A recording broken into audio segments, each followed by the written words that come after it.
Hey, this is Suman Pachigulla here, and this video in particular for sales recruiters. And I'm getting a lot of questions how to create vendor list and how to maintain it, okay? And in particularly with white vendors, okay? So it's about white vendors or black vendors. I do not see any big difference, only those things that, okay, if we're connecting with someone who is working on site, so probably they will be working with direct clients and so on. And if we're working here for Indian vendors, then that could be with the layers, right? That is the perception we have, and like the kind of feedback that sales recruiter expect, that okay, if it is a white sales guy or vendor, they expect a good reply and so on.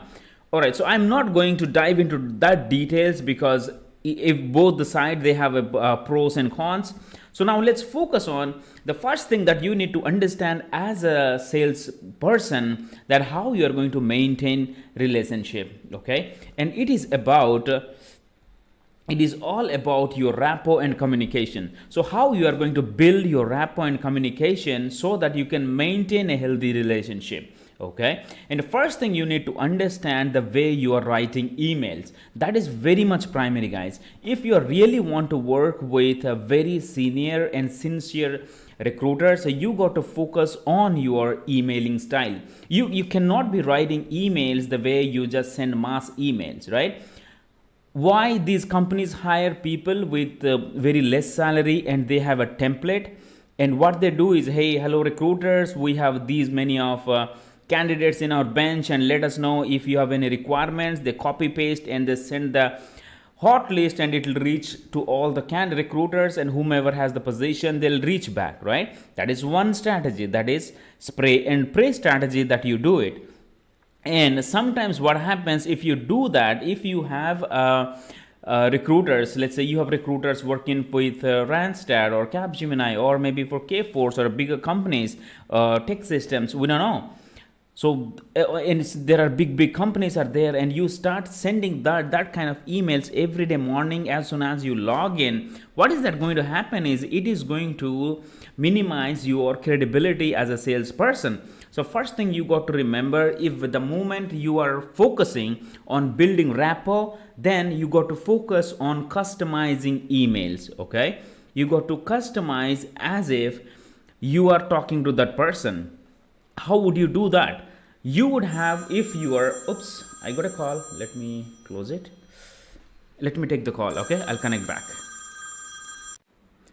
About rapport and communication, I'm going to share that information as we go along, all right? So now you understood, right? So here, rapport and communication is very much important to build a relationship and continue growing in this business.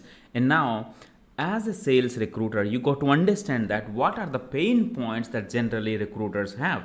So once you understand the pain points, you will be able to articulate and you place yourself as a solution, okay? Job to fill.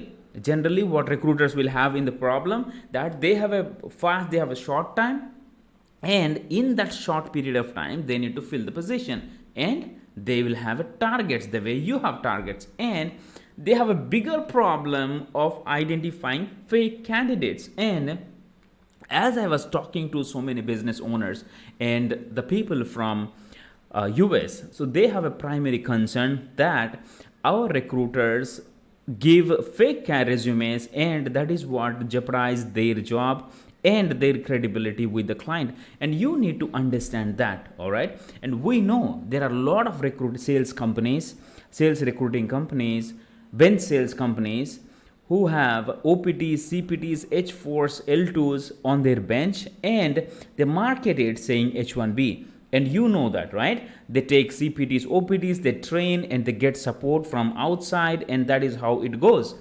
And now, as long as the recruiter knows this, it is okay. And as long when the recruiter doesn't know and they watch for the candidates and they tell the client that no, this is H1B candidate, don't worry, you can take the interview, and at the end when they find out that this is a fake candidates, and you understand the consequences, okay? And that happens most of the time to the recruiters in India. So that is the reason they are a bit reluctant to work with us. So at any point of time, if you want to build a relationship, then you need to focus on these primary pain points, that if the recruiter works with you, they will not have any problem of these things, meaning you will help them fill the job faster, you will help them meet their targets, and at the same time you will ensure that your candidate will not create any problem in the relationship between their company and the client, and at the same time this person will help them get more business and so on. So that is what you as a sales recruiter need to guarantee. You need to tell the recruiter that if they work with you, how much obedient you will be, meaning let's say, hey John, listen, this is what I have, a candidate, Java candidate, or you may have a DevOps candidate. Let me assure you one thing, I'm going to lock this candidate for next 2 weeks. If you are going to get me any interview, any offer, I'm going to stick to your position only. And at the same time to time, I'm going to give you an update of this candidate, all right? And if you do not move faster, and if this person gets a job, and do not tell me at the end that I did not keep the candidate on bench for longer period of time. But yes, for 1 week or maximum 2 weeks, I can give the guarantee that I will hold this candidate for you. So these kind of assurances you got to give to the sales recruiters, okay? As a recruiter, I understand what is the pain point I have. And so as a salesperson, you need to come forward and you need to solve our problems, all right? And what are the other problems? You can tell them that, John, I will help you get your monthly targets, and let me be your preferred sales recruiter, okay? Any position that you may have, share that with me. If I do not have any candidate, I'll ensure my colleague might have or other friend might have, okay? Because your success is my success. You got to talk this language, guys, because if you don't talk in this language, you will be like other recruiters only. And when you are talking to people in this language, meaning connecting your heart and soul to build that relation, you cannot be like scripted, okay? So when you give your 100%, the words just flow. And now you have to focus on your pitch. Most of the time you go with a scripted pitch. What kind of pitch most of the people use is, let's say, hi John, this is Raj here from XYZ company. I'm a sales recruiter. We have excellent consultants on our bench. Please let me know if you have any requirements. Now let me ask you this. Just because you have a candidate, do you expect some recruiter to give you requirements? Or when you go and pitch this way, do you think you are the only one who is contacting that person? What if there are tens or hundreds of recruiters, sales recruiters are contacting that particular recruiter in the same manner? So as I teach recruiters as well as the OPT recruiters to differentiate themselves, the same thing I'm going to tell you people, that you got to differentiate yourself when you talk. Meaning, if you want to get more money, if you want to get more placements, you got to show yourself that you are a different person than other recruiters, okay? You got to be in your approach, in your pitch, and your offerings and services as well. If you're committing to a rate, make sure you deliver the candidate. There are so many companies who try to bypass. And if you are in that sort of business, then you better switch off this video here and you go somewhere else, because I'm not talking about that person who is doing that unethical business. It hurts because it is my own experience I'm telling you. So while I was working somewhere in 2011, if I remember, I was working with a white vendor, all right, and I got a requirement and I got a candidate from a company. If I remember that company, that's AKT Corp or something, and the candidate recruiter name is Venkat or someone, okay? And now what happened, they worked with me till the end, and when the offer came in, they stopped answering my phone. The candidate stopped answering my phone. The recruiter stopped answering my phone. And they bypassed me and they directly connected with that recruiter just for a few dollars. So my request, Okay, I urge you people to do not sell your credibility, don't sell your soul for few dollars. Those companies who are making money in cheating way, God bless them, because that is a negative karma they are pulling. Don't get yourself involved into the negative karma, because I understand the kind of pain I gone through, and I was expecting something, and all of a sudden, boom, this recruiter, bench sales guys bypassed me. It's okay. What happened end of the day? I did not connect with those people ever. Neither that vendor gave any requirement to those people. Understood? Here I had a strong rapport with these people. At the same time, I identified this AKT Corp everywhere, that these guys are bypassing candidates, and God bless the owner if that is the person is making money like that. So you don't get involved in that kind of thing. Be ethical, because this is not a one day journey. You might be looking to stay in this industry for 10 to 15 years. Okay, if you earn money from this unethical way, just imagine how this money will go away from you. Maybe you may have some health issues and so on. I don't want to name it. So you understand the positive vibration and negative vibration, right? This is the law of karma you may attract. So this is what I ask you people to refrain doing it in your job, which is really feeding your family. All right. And now coming back to the pitch. So this is the lame pitch. It is everyone uses. And what is that? It works here. Another kind of pitch. Okay, hi John, this is Raj here from XYZ company. I'm a sales recruiter, and please share your email ID and I will share my hot list. Do connect with me if you have any matching requirements.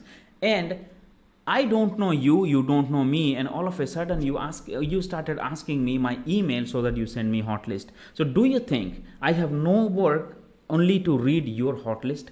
So if you do not have time to understand what sort of requirements I have, then why should I spend time looking at your hot list? Okay, this is what differentiates a professional sales guy from a general salesperson. Okay, now you got to focus on professional pitch. How you are gonna make professional pitches?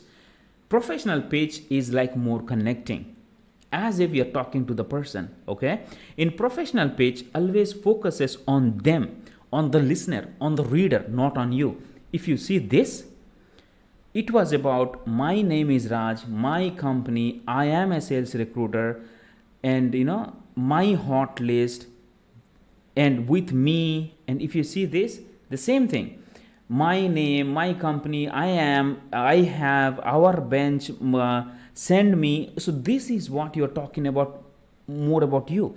And now you got to understand, when there is a professional pitch involved, you should be focusing more on that person. You need to understand why they should work with you. This is the first thing. Just because you have few candidates on bench, do you think they should work with you? No, right? And in this industry, what happens, I really don't want to go on record, but I heard people saying that recruiters connect with these people, vendors, offline, and they have some engagement and they have some personal relationship, and that's the reason those vendors will take these profiles, though it is CPT, OPT, and they place them, and they both get benefited. And now it is up to them how they are working. I'm not here to judge. If you want to have that kind of work, then you definitely need to build the rapport. Okay, you need to understand, you need to establish the relationship, why you are important to them, why they are important to you. Okay, you should let them know. And you need to understand, when you are connecting them in the LinkedIn, okay, it is better if they see you few times before you go with your pitch. Meaning, if you, let's say I am a vendor and you wanted to connect with me as a bench salesperson, so what would be you should be doing is, before you just send some kind of lame message that, hi Suman, how are you doing, and this is so and so from this is Raj from XYZ company. So what I expect, that you should be looking at my posts and you engage there for a few times, and then you send a message to me. Then when I look at your name, then you are not new to me. Okay, this is one sales strategy. But what happens, as a recruiter, we have very less patience, As we send a message, we expect that person to reply. At the same time, we expect there is a job, and we expect that they take our candidate, and we expect that they submit, and we expect that within few days it will get to a placement and we are making money, right? And if this doesn't happen, we get frustrated. So we need to understand, we need to go with the reality that it takes time. Because your senior recruiter has a lot of contacts and they are placing 8 to 10 candidates a month, and when you look back and you see what kind of hard work they have done, what kind of strategies they have used, how they did it, so you got to learn it by yourself or by connecting to someone else who can teach you. All right? And is it impossible? No. Is it easy? Absolutely not. All right? So you got to understand this is a tough journey because you are talking about maintaining a contact. You are talking about maintaining a connection where you both are making money. So at that point of time, you need to understand how you approach. Approaching is one step and maintaining is other thing. Okay, so you both need to focus on both.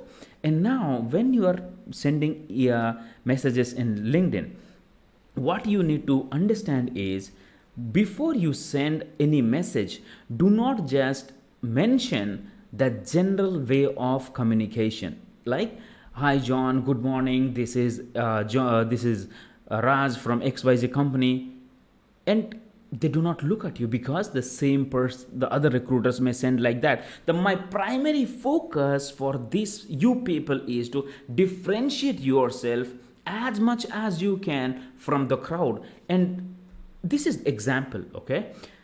If you see this, in LinkedIn message, when you send something, there are 8 to 9 words which will be visible before someone opens it. And at the same time, if you send like this, "Hi Suman, hope you are doing great, can you please?" So it is about, there is something this person is asking me, or kind of connection or something like that. So you got to understand the fundamentals of email structure, meaning how you grab attention and how you can let the people read from the top to the bottom and take action, right? So here I have mentioned an example. Let's say I am sending to John. I would mention, "Hey John, I have a Java candidate and a question."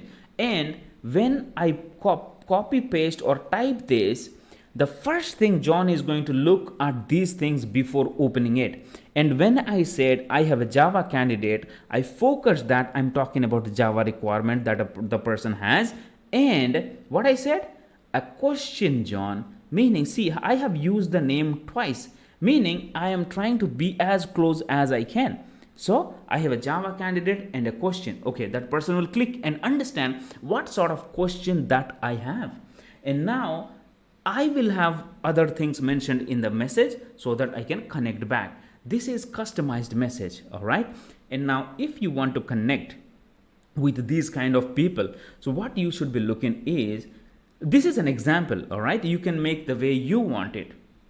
So at the newly, if you are reaching out, "John, I want to help you reaching your placement targets this month." That could be one of the pitches, okay? Or you can say, "John, there are 5 requirements listed on your name on LinkedIn. Have you placed anybody else?" Or, "John, is there I see the Java position open since last 15 days. Is there anything that is stopping you to place a candidate? I have someone I know that can crack this interview. So let's connect." So this is more personalizing and talking direct. What other recruiters do? "Hi John, could you please add my request, and you know what? This is my email ID. Please add this to your distribution list."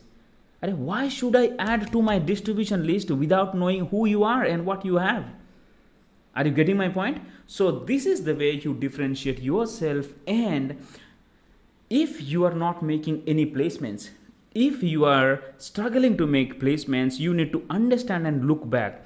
How did you maintain relationship with the recruiters? All right.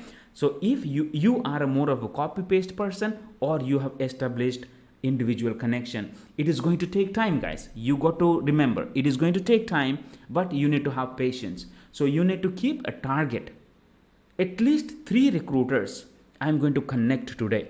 All right. If we are talking about 3 recruiters a day and we take on an average of 20 days in a month, we are talking about 60 recruiters you are connecting.